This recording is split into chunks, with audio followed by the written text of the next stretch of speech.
आदाब, जय हिंद, जय भारत। मैं हूं हनान फातिमा। हम आपका हार्दिक स्वागत करते हैं बीटीएस न्यूज चैनल पर। बीटीएस न्यूज चैनल इंडिया की हर सच खबर आप तक पहुंचाते हैं। अस्सलाम वालेकुम वरहमतुल्लाहि बरकातुहू। आज हमारा जुम्मा का दिन है। अभी हम नमाज पढ़ के निकले।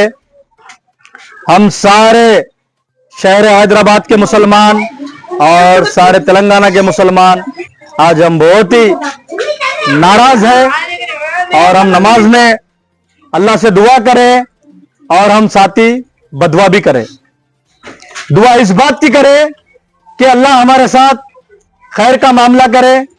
आने वाले वक्त में हमारे पीढ़ियों के साथ, हमारे मासूम बच्चों के साथ, हमारे बुजुर्गों के साथ, मुसलमान अवाम के साथ अल्लाह खैर का मामला करे, दुश्मनों के शर से हमको बचाए।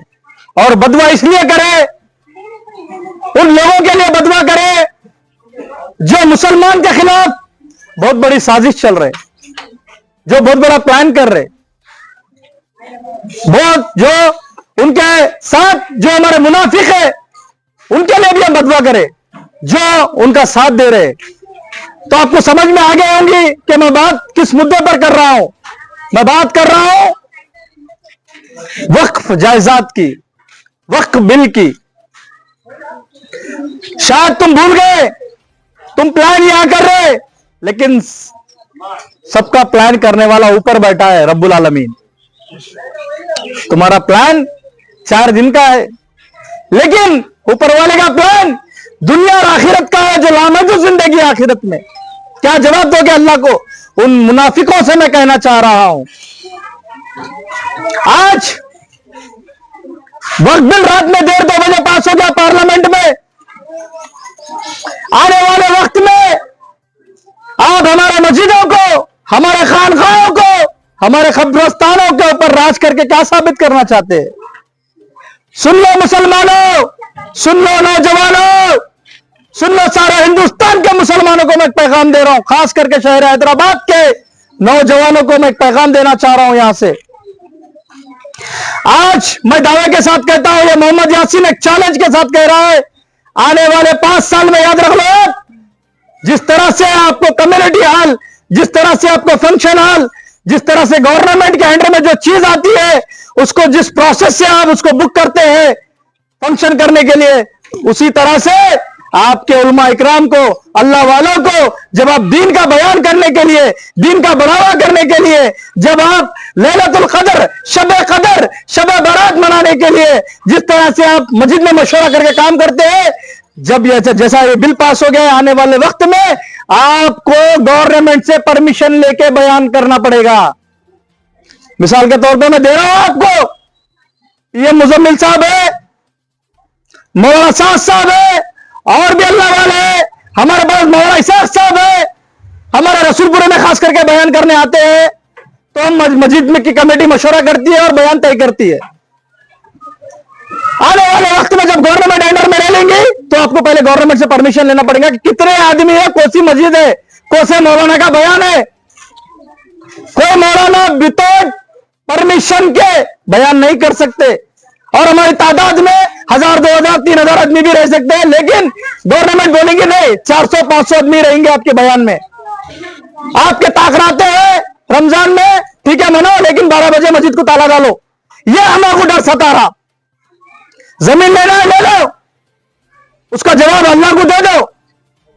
वक्फ का मतलब क्या समझ रहे? वक्फ किसी के बाप की जागीर नहीं है, वक्फ ईसाले सवाब के लिए दिया जाता है, जिसका इस्तेमाल गरीबों के लिए किया जाता है।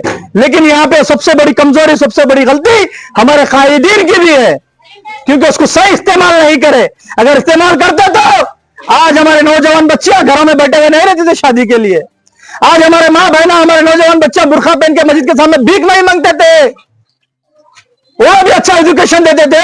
आज हमारे बच्चे जो है जेलों में नहीं सड़ते थे। कहां जा रहा माशरा? मैं आज कह रहा हूं, mister prime minister, mister prime minister, आप हिंदुस्तान के प्राइम मिनिस्टर हैं, लेकिन हिंदुस्तान आपका नहीं है साहब। रहम कीजिए मुसलमानों पे।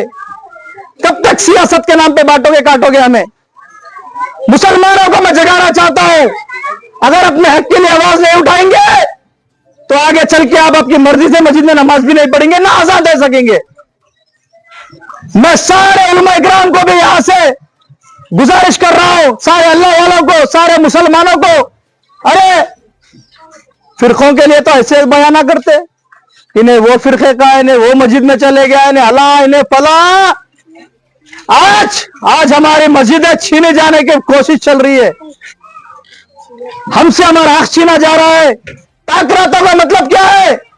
जब तक रात के 10 दिन रहते तो मस्जिद रात भर खुली रहती, 5 वक्त अज़ान दिया जाता है।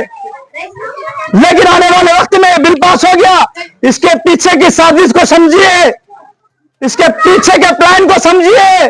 आने वाले वक्त में आप लाउड स्पीकर में अज़ान भी नहीं दे सकते। क्या उत्तर प्रदेश बनाना चाह रहे हैं? यहां का मुसलमान उतना कमजोर नहीं है। ये हम सारे नौजवान आज इतनी तादाद में, मैं सबको गुजारिश कर रहा हूं और मैं रिक्वेस्ट कर रहा हूं, मैं जो है सो अदबन गुजारिश कर रहा हूं और मैं चैलेंज भी कर रहा हूं। मैं चैलेंज गवर्नमेंट को कर रहा हूं, रिक्वेस्ट मुस्लिम लोगों, मुस्लिम भाइयों को कर रहा हूं कि भाई मेरे ज्यादा से ज्यादा तादाद में जुड़िए। लाखों की तादाद है हमारी शहर हैदराबाद में, तेलंगाना में। अगर हम जुड़ के रोड पे निकलेंगे, एहतजाज करेंगे, तो हमारे बाजू का मुल्क आंध्र प्रदेश, हमारे बाजू का मुल्क, हमारे बाजू का स्टेट आंध्र प्रदेश, हमारे बाजू का स्टेट कर्नाटका, हमारे बाजू का स्टेट महाराष्ट्र, हमारे बाजू का स्टेट गुजरात, हमारे बाजू का स्टेट आसाम, हमारे बाजू का स्टेट केरला। अगर हर जगह का मुसलमान एक हो गया तो किसी के बाप की जागीर नहीं बिल पास करने के लिए। हम मुसलमान आज कमजोर है, इसका फायदा ये हुकूमत उठा रही है। आज हम फंसे हुए हैं, कोई इंसाफ की बात करने के लिए आगे नहीं आ रहा। क्या समझ रहा है वक्त इजाजत को? क्या समझ रहा दरगाहों को, खबरस्तानों को? आज बिल पास करे, थोड़े दिनों के बाद मस्जिद के ऊपर लॉ लेके आते आप लोग कि मस्जिद को ये इस्तेमाल से टाइम करो, ये टाइम पे नमाज होना, ये टाइम पे खत्म हो जाना। फिर खबरस्तान ये टाइम पे खुलना, ये टाइम पे बंद हो जाना। कोई मुर्दा या दफन नहीं होना, फला फला फला। फिर मुर्दे को भी दफनाने के लिए कास्ट सर्टिफिकेट पूछेंगे, उसका इनकम सर्टिफिकेट, कास्ट सर्टिफिकेट, आधार कार्ड पूछ के दफनाएंगे क्या मुर्दे को? क्या जुल्म, क्या करने वाले? फिर उसके बाद दरगाहों को अपने अंडर में ले ले रहे। आर्टिकल 27 की बात बता रहा हूं मैं, सॉरी आर्टिकल 26 में लिखा हुआ है कि आप किसी धर्म में आप ज्यादती नहीं कर सकते किसी के इसमें। ये हमारे शरीयत में घुस के वक्फ का क्या है, वक्फ का लैंड क्या है, वक्फ का पैसा क्या है? वक्फ का पैसा कोई किसी के इसाले सवाब के लिए किसी को देता है, कोई प्रॉपर्टी देता है, आप उसको भड़प ले रहे। ठीक है, ले लो, लेकिन हमको डर ये है कि आपकी नजर हमारे मस्जिदों पे, हमारे दरगाहों पे, हमारे कब्रिस्तानों पे, हमारे खानखाओं पे। जागो मुसलमानों, अगर आज भी नहीं जागेंगे तो यासीन की बात याद रख लो, आने वाले 5 साल के बाद आपको मस्जिदों में नमाज पढ़ना भी मुश्किल हो जाएगा। याद रख लो मेरी बात को। अगर आज नहीं जागेंगे, आज हमारा टूटना है, आज हमारा टूट जाना है। वो लोग देख के, हमारी कमजोरी को देख के तो ये साजिश जो है रचे सो है, और इसमें कुछ मुनाफिक लोग मिले हुए हैं। तो मैं अदबन गुजारिश करता हूं सारे हैदराबाद के मुसलमानों से कि आने वाले वक्त में एहतजाज होगा। इंशाअल्लाह हम हमारे बड़ों से बात करेंगे, बहुत बड़ी शक्ल में एहतजाज रखेंगे, बहुत बड़े पैमाने पर रैली निकालेंगे। इसके लिए हमें कुछ भी करना हो, लेकिन आप हमारी आवाज दबा नहीं सकते। हम हमारे हक के लिए लड़ेंगे, और हमारे कायदीन की भी गलती मैं इसमें सबसे बड़ी बता रहा हूं। हम आज बढ़ जाने से आज हम कट जा रहे। समझो मेरे भाई, जब तुम 1000 करोड़ भी कमा लेंगे या लाखों करोड़ अरब कमा लेंगे तो भी आप खबर को नहीं लेके जा सकेंगे, क्योंकि कफन में कोई जेब नहीं है। आएंगे तो आपके आमाल ही आएंगे। सच के लिए बोलिए, निकलिए, आवाज उठाइए। ये बिल को इंशाअल्लाह ताला हम कैंसिल करा के रहेंगे। नारे तकबीर, नारे तकबीर, नारे तकबीर, नारे तकबीर, नारे तकबीर, नारे तकबीर। आवाज दो, आवाज दो,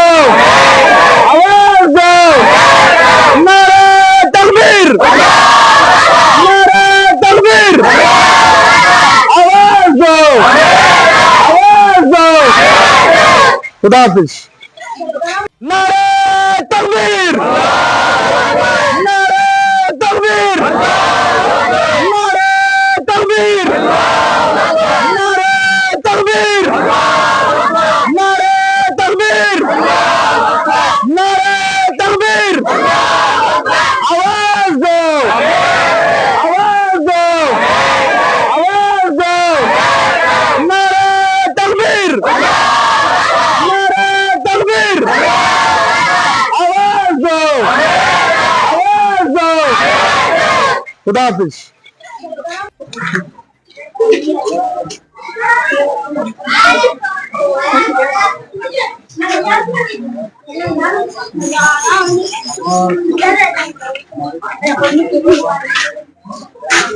Thank you.